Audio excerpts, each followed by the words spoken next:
오늘 함께 보실 말씀은 마가복음 14장입니다. 마가복음 14장 53절에서 65절입니다. 그들이 예수를 끌고 대제사장에게로 가니 대제사장들과 장로들과 서기관들이 다 모이더라. 베드로가 예수를 멀찍이 따라 대제사장의 집 안뜰까지 들어가서 아랫사람들과 함께 앉아 불을 쬐더라.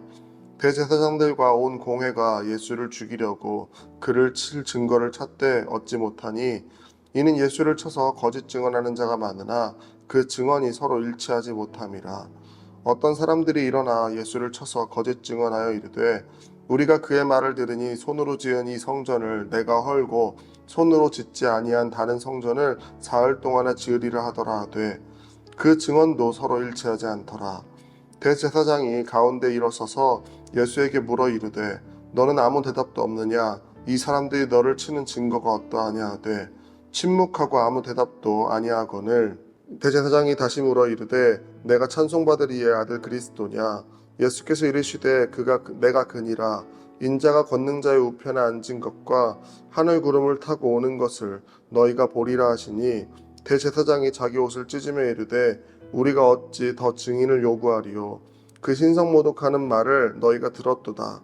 너희는 어떻게 생각하느냐 하니 그들이 다 예수를 사형에 해당한 자로 정죄하고 어떤 사람은 그에게 침을 뱉으며 그의 얼굴을 가리고 주먹으로 치며 이르되 선지자 노릇을 하라 하고 하인들은 손바닥으로 치더라. 아멘. 오늘 말씀 함께 나누겠습니다. 예수님께서는 성전을 지키던 경찰들의 손에 의해서 예루살렘으로 끌려가셨습니다.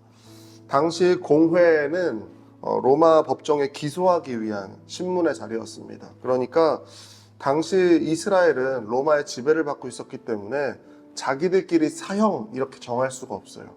그러니까 로마라고 하는 큰 나라에 가서 이 사람이 우리가 이제 결정하기로 사형입니다. 그러니까 로마 법정에서 최종적으로 결정을 내려주십시오. 이렇게 해야 되는 과정이 있는 거예요. 그런데 그 당시에도 법이 필요했겠죠. 그 당시에 공회가 총 71명의 회원이 있는데 그 중에 23명 이상이 모여야 이 공회가 열릴 수 있었습니다. 그러니까 다시 말하면 23명이라는 사람들이 대표격으로 모여서 최소 23명이 모여서 지금 예수님을 사형시키기 위해서 공회로 모였습니다. 그들이 원하는 결과는 사형이었기 때문에 그 결과를 얻어내기 위해 이들은 최선을 다했습니다. 여러 사람들에게 막 물었습니다. 예수님을 죽일 수 있는 그 원인과 이유가 뭐가 있겠습니까? 막 물으면서 사형시킬 수 있을 만한 여러 가지 진술들을 모으기 시작했습니다. 그런데 문제가 뭐였냐면 이 수많은 사람들에게 이제 묻기 시작하는데 진술이 완벽하게 일치하는 사람이 없는 겁니다. 왜냐하면 예수님을 보고 증거하는 것들이 이야기를 하기는 했지만 특별히 사형시킬 만한 이유가 나오지 않았기 때문에 그랬습니다. 그런데 그들이 거짓 증언했던 내용 중에는 이런 내용도 있었습니다. 예수님이 성전을 무너뜨린다고 했다. 그런데 우리는 이미 앞에 본문에서 봤습니다. 예수님께서 성전을 무너뜨리겠다, 파괴하겠다라고 이야기했던 것이 아니고 성전이 무너질 것이다 라고 예언했던 것이지, 그런데 그 말을 바꿔서 예수님이 성전 무너뜨린다고 했다 이렇게 말을 바꾸기 시작하는 겁니다. 그러니까 이런 식의 증언들이었기 때문에 말들이 일치하지 않는 거예요. 그래서 이것 가지고는 예수님을 죽일 방법이 없었기 때문에 대제사장이 나서기 시작합니다. 이번엔 대제사장이 묻습니다. 내가 그리스도냐? 라고 묻자 예수님께서는 내가 그니라, 내가 그다 라고 이야기를 합니다. 그러니까 쉽게 말해서 예수님이 스스로 그래, 네가 말한 대로 내가 그리스도다, 구원자다 라고 이야기를 했다라는 것입니다.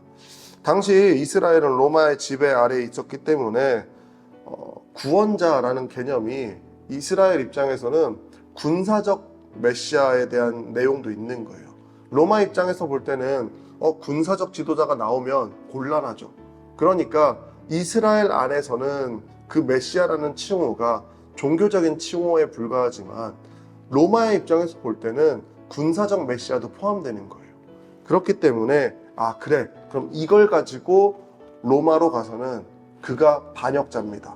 그가 혁명을 일으킬 겁니다. 그러니까 이 사람을 죽여야 합니다라고 이야기했던 것이고, 이스라엘 사람들 속에서는 어떤 거예요? 그가 신성 모독을 했다, 하나님의 이름을 가지고 자신의 권력을 높이기 위해 지금 하나님 이름을 팔고 있다라고 이야기를 하는 겁니다. 그러니까 양쪽 모두에게 원하는 답이 되는 거예요. 제사장들의 입장에서는 예수님이 신성 모독했다라는 그 죄목이 성립되는 것이고, 로마 입장에서는 군사적 혁명가, 그러니까 반역을 일으킬 수 있는 위험한 지도자로 그를 찍을 수 있는 것입니다. 그리고 예수님의 입장에서는 온 인류를 위한 죄를 대속하기 위한 십자가의 길을 선택하는 그 선택을 위한 답변으로 내가 그다, 내가 그리스도다, 내가 구원자다, 내가 너희를 위해 십자가에 못 박혀 죽고 그 모든 인류를 대속하기 위해 이 땅에 온 대속자, 구세주다라고 선언하는 그 답변이 되었던 것입니다. 그러니까 그 자리에 있는 모든 사람들에게 유익한 답을 지금 예수님께서 하시게 되신 것입니다.